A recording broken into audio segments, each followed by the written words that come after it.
Hello everyone, welcome to Wow IS. Now we'll cover our daily current affairs for 10th of June. Okay, so ये है हमारा आज का content list. सबसे पहले हम देखेंगे permafrost and the hazards of its थॉइंग.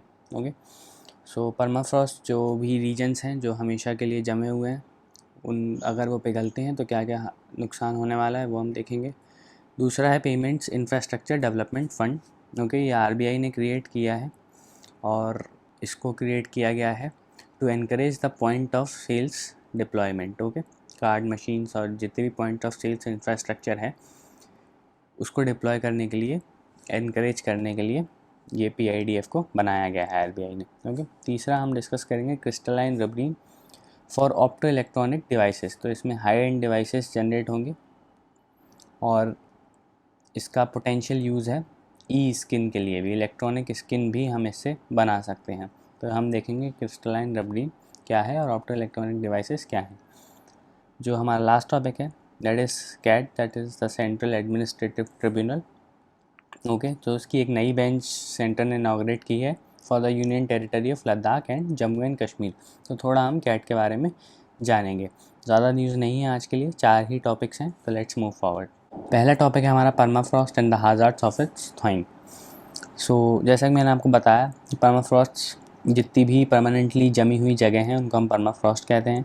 और हाल ही में रशिया में ऑयल स्पिल हुआ था जो हम लोगों को हमने पढ़ा था करंट अफेयर्स में. तो रशिया का जो ऑयल स्पिल था वो परमाफ्रॉस्ट रीजन में ही सिचुएटेड था वो प्लांट. सो इससे जो परमाफ्रॉस्ट रीजन्स हैं वो प्रोमिनेंस में आए और इसलिए हम इनको पढ़ रहे हैं. So what is permafrost basically? So it is the ground that remains completely frozen at 0 degree Celsius or below for the last 2 years. Okay, 2 साल या उससे ज़्यादा अगर कोई भी ग्राउंड जमा हुआ है तो उसको परमाफ्रॉस्ट बोलते हैं. Okay, so it is defined solely based on the temperature and duration. उससे इसके अलावा और कोई क्लासिफिकेशन नहीं है परमाफ्रॉस्ट का. नाउ जो परमाफ्रॉस्ट हैं that are formed during glacial periods dating several millennia. बहुत पहले ये बने हुए थे. Okay, and these occupy nearly 22% of our land surface. Polar regions में है, कुछ हायर माउंटेन रीजन्स में है. ओके, तीसरा जो पॉइंट है वो ये है कि they are spread across 55% of the land mass in Russia. Russia में 55% ज़मीन ये ऑक्यूपाई करते हैं और कनाडा में भी 55% ज़मीन ऑक्यूपाई करते हैं और अलास्का में तो 85% जो भी रीजन है वो परमाफ्रॉस्ट है. ओके, नाउ थ्रेट क्या है क्लाइमेट चेंज से इनको? सो वी ऑल नो कि क्लाइमेट चेंज से हमारा जो अर्थ का टेम्परेचर है that is increasing. Temperature increase हो रहा है और उसकी वजह से इनके मेल्टिंग या थॉइंग का एक थ्रेट है कि ये पिघल सकते हैं और ये पिघलेंगे तो काफ़ी सारे उसके सिग्निफिकेंस होने वाले हैं. Okay, so Arctic regions are warming twice as fast compare to the rest of the planet. ये हमने सब ने देखा. For every 1 degree Celsius rise in the temperature 39 lakh square kilometres जो हमारा एरिया है दैट इज़ थ्रेटेंड. ओके, अगर 1 degree Celsius का टेम्परेचर राइज होता है तो 39 लाख स्क्वायर किलोमीटर्स जो एरिया है वो मेल्ट हो सकता है. Okay, now 40% of the world's permafrost would be at risk towards the end of the century. ये एक स्टैट है जो रिसर्चेज में सामने आया. ऑल्सो जैसा कि हमने देखा अभी रशिया में नोरिल्स्क रीजन में जो पावर प्लांट था वो परमाफ्रॉस्ट पे उसके पिलर्स थे और परमाफ्रॉस्ट के पिघलने से वो जो 2 टैंक को फ्यूल टैंक को जो पिलर सपोर्ट कर रहे थे वो डूब गए और उनकी वजह से 20,000 टन्स डीजल स्पिल हुआ. ओके, डीजल स्पिल हुआ. ये हमने करंट अफेयर्स में कवर किया था. सो जो मैन मेड इंफ्रास्ट्रक्चर्स हैं परमाफ्रॉस्ट रीजन्स में वो सारे काफ़ी खतरे में. अगर वो पिघलते हैं तो हमारे सारा इंफ्रास्ट्रक्चर हमारा तबाह हो सकता है. Also survival of indigenous people of Arctic and other animals भी काफ़ी डेंजर में आ जाएंगे. Now what is the significance? So हम जानते हैं कि परमाफ्रॉस्ट के नीचे काफ़ी सारे डेड रिमेन्स हैं of plants and animals. Okay, now अभी तक तो वो जमे हुए हैं और जमे हुए हैं, इतना कम टेम्परेचर है कि वो अभी तक सड़े नहीं है, डिकम्पोजिशन उनका पॉसिबल नहीं हुआ है. तो अगर परमाफ्रॉस्ट पिघलते हैं तो ये सारे ऊपर आ जाएंगे और माइक्रोब्स इन पे एक्ट करेंगे तो heavy amount of carbon dioxide release होने वाला है. एक तो परमाफ्रॉस्ट खुद ही अपने में कार्बन डाइऑक्साइड दबाए हुए हैं और फिर ये भी आ जाएंगे और इनका सड़ना चालू होगा, एक बार डिकम्पोजिशन चालू होगा, माइक्रोब्स इन डेड रिमेन्स पे एक्ट करेंगे तो और कार्बन डाइऑक्साइड जनरेट होने वाला है and which is very harmful for us. So एक रिसर्च के अनुसार for every 1 degree rise in temperature these grounds could release greenhouse gases to the tune of 4 to 6 years of emissions from coal, oil and natural gas। तो 1 degree Celsius का भी rise होता है अगर permafrost में और थॉ होता है, वो पिघलते हैं, तो लगभग 4 से 6 साल का जो हमारा कार्बन डाइऑक्साइड है पूरी दुनिया का, वो एक ही बार में बाहर आ सकता है। ओके, ऑल्सो एक और जो पॉसिबिलिटी वो ये है कि काफ़ी पुराने वायरसेस एंड बैक्टीरिया नीचे दबे हुए हैं, तो अगर परमाफ्रॉस्ट पिघल जाते हैं तो ये सारे वायरस एंड बैक्टीरिया फिर से सतह पर आ जाएंगे and we don't have cure for that. Okay, so हम कोरोना वायरस से अभी वैसे ही जूझ रहे हैं, उसके बाद अगर ये पुराने वायरसेस एंड बैक्टीरिया भी हमारे एटमॉस्फेयर में आ जाएंगे तो इसके लिए तो क्योर ढूंढना और मुश्किल हो जाएगा। तो this is the significance of this permafrost. Now let's move forward. अगला टॉपिक है हमारा पेमेंट्स इंफ्रास्ट्रक्चर डेवलपमेंट फ़ंड। जैसा कि मैंने आपको बताया, ये आरबीआई ने बनाया है और इसका जो आउटले है वो इनिशियली है 500 करोड़ रुपए। Now it encourages the acquirers to deploy point of sales infrastructure. Okay, मैंने आपको ये ऊपर ही बताया था कि पॉइंट ऑफ सेल्स मशीन्स को इंस्टॉल करने के लिए ये एक फ़ंड बनाया गया जिससे पॉइंट ऑफ सेल्स मशीन का डिप्लॉयमेंट को हम एंकरेज कर सकें। एक विजन डॉक्यूमेंट आया था on payment and settlement systems in India 2019-21 के लिए, और आरबीआई का भी एक प्रपोजल था for the setting up of an acceptance development fund. तो ये इन दोनों डॉक्यूमेंट्स के अकॉर्डिंग ये है payments infrastructure development fund. Okay, vision document और RBI proposal to set up an acceptance development fund. Then according to these lines this fund has been set up. अब working कैसे होगी, तो एक एडवाइजरी काउंसिल होगी जो इसको गवर्न करेगी और एडमिनिस्टर इसको आरबीआई करेगा।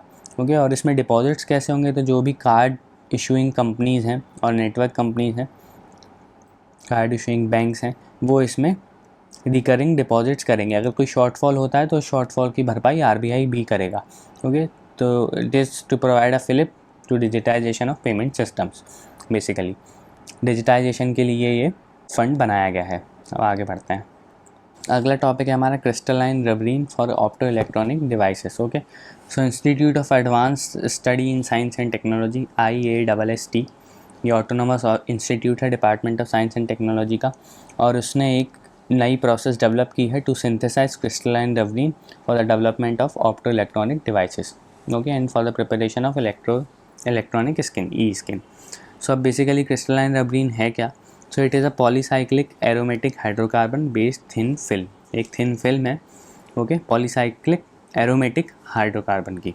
Okay, hydrocarbon we all know, जिसमें हाइड्रोजन होता है और कार्बन होता है, इन दोनों के बॉन्ड से अलग अलग स्ट्रक्चर्स बनते हैं, that those are hydrocarbons. Okay, so it is water free, solvent free, environmentally friendly, one step plasma process. अभी तक जो भी हमारे ऑप्टो इलेक्ट्रॉनिक डिवाइसेस या फिर इस तरीके की फिल्म्स बनती हैं वो सॉल्वेंट फ्री नहीं होती हैं, उनमें काफ़ी सारे प्रोसेसेस इन्वॉल्व होते हैं, तो वो थोड़ा कम्बरसम टास्क होता है। अब ये सॉल्वेंट फ्री है एंड वाटर फ्री है, तो जो प्रोसेस है वो काफ़ी ईजी हो गई है, वो हम भी देखेंगे। Okay, it also demonstrated opto electronic properties.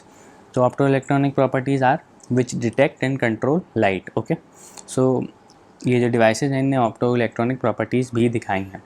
ना इसका वर्किंग प्रिंसिपल क्या है, तो पायरो इलेक्ट्रिक मटेरियल्स होते हैं और पीजो इलेक्ट्रिक मटेरियल्स होते हैं, उसी तरीके से ये भी काम करता है। Okay, crystalline rubrene. तो पायरो इलेक्ट्रिक मटेरियल्स क्या होते हैं, अगर आप टेम्परेचर कम या ज़्यादा करते हैं तो ये इलेक्ट्रिक चार्ज जनरेट करेंगे। ओके, और पीजो इलेक्ट्रिक मटेरियल्स क्या होता है कि अगर आप मैकेनिकल प्रेशर अप्लाई करेंगे तो इलेक्ट्रिक चार्ज जनरेट करेंगे।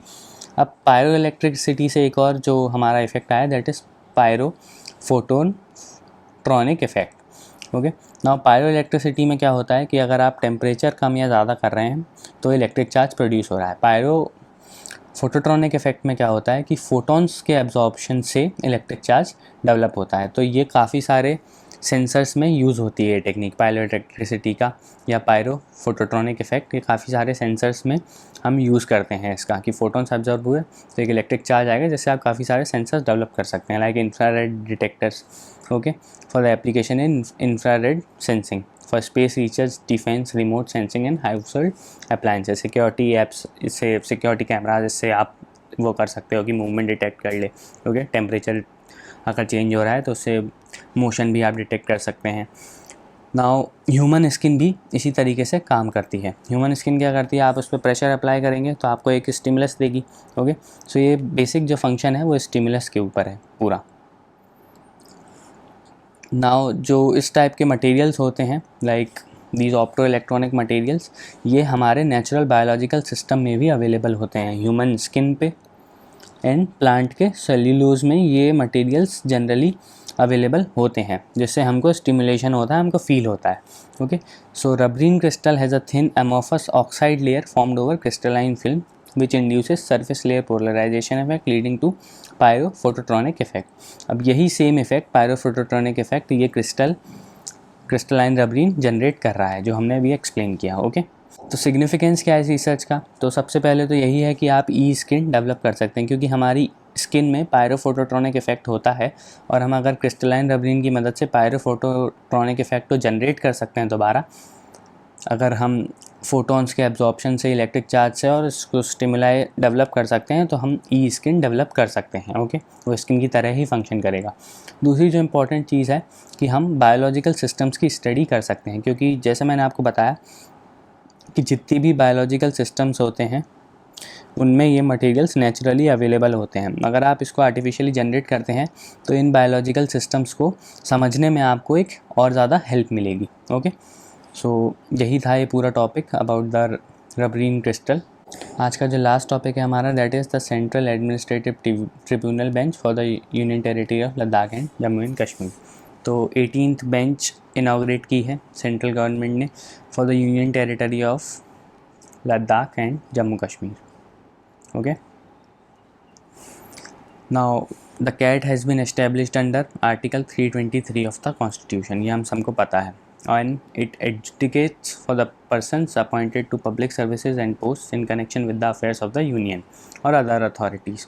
जो भी persons जिनको पब्लिक सर्विस अथॉरिटीज़ अपॉइंट करती हैं, ये अगर उनमें कोई भी सर्विस रिलेटेड इश्यूज़ होते हैं तो उसको एडजुडिकेट करता है कैट। अब सेंट्रल गवर्नमेंट के एम्प्लॉयज़ तो इसमें आप कौन कौन से एम्प्लॉयज़ इसमें नहीं आते? तो सबसे पहले डिफेंस फोर्सेस कैट के अंडर में नहीं आता है, डिफेंस फोर्सेस। दूसरा, जो सुप्रीम कोर्ट के ऑफिसर्स होते हैं एंड स्टाफ होता है, वो कैट के अंडर में नहीं आता है। अगर उनकी सर्विस कंडीशंस में कोई इशू होता है या वो केस आता है तो वो कैट के पास नहीं आएगा। Okay sir, SC officers and staff. और तीसरा है जो पार्लियामेंट का जो सेक्रेटरियल स्टाफ होता है पूरा पार्लियामेंट का, वो भी कैट के अंडर नहीं आता है। ओके, तो हमने दो चीज़ें जानी, एक तो 323 आर्टिकल है, उसके अंदर कैट बना है और उसमें कौन कौन से ऑफिसर्स आते हैं। नाउ एक और इम्पॉर्टेंट चीज़ ये है कि administrative tribunals act of 1985, administrative tribunals act of 1985 ये गवर्न करता है कैट को। ओके, और यही इजाज़त देता है administrative tribunals act of 1985 to set up CAT in every state and union territory. Okay, central government CAT जो कि है सेंट्रल एडमिनिस्ट्रेटिव ट्रिब्यूनल, ये सेटअप कर सकती है और स्टेट एडमिनिस्ट्रेटिव ट्रिब्यूनल भी सेटअप कर सकती है अकॉर्डिंग टू दिस एक्ट। एक और जो इम्पॉर्टेंट चीज़ है कि कैट पे भी कंटेम्प्ट की पावर्स होती हैं, जैसे कि हाई कोर्ट्स और सुप्रीम कोर्ट पे कंटेम्प्ट ऑफ कोर्ट की पावर होती हैं, वैसे ही कैट पे भी कंटेम्प्ट पावर्स होती हैं, और ये प्रोवाइड करता है section 17 of this act. Okay, section 17 of the administrative tribunals act ये कैट को कंटेम्प्ट पावर्स देता है। अगर आप उसकी जो डिसीजंस हैं उसके ख़िलाफ़ अगर कोई एक्ट करता है तो उस पर कंटेम्प्ट प्रोसीडिंग्स चलाई जा सकती हैं। प्रेजेंटली कैट की 18 बेंचेस हैं, 18th is the most recent one of Ladakh and Jammu and Kashmir. 18 benches हैं एंड 21 सर्किट बेंचेस हैं in all over India. Circuit benches मतलब जो कि अलग अलग जगह पे होती हैं, प्रिंसिपल बेंचेस के अलावा छोटी बेंचेस। ओके, तो ये सब हम डिस्कस कर चुके हैं। जो चेयरमैन होता है कैट का, वो या तो सिटिंग जज होंगे HC के या रिटायर्ड जज होंगे। ओके, सिटिंग जज और रिटायर्ड जज of HC।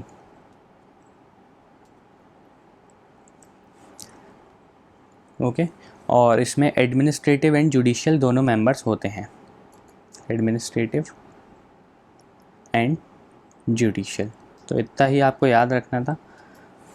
Administrative and judicial दोनों टाइप के मेंबर्स होते हैं कैट में। इतना ही आपको याद रखना था, यही खास बातें थी। यहाँ हमारा आज का करंट अफेयर्स मॉड्यूल कंप्लीट होता है। हम कल मिलेंगे। आपको इसकी PDF हमेशा की तरह हमारे टेलीग्राम चैनल पे मिलेगी। So please subscribe to our Telegram channel. Okay, thank you.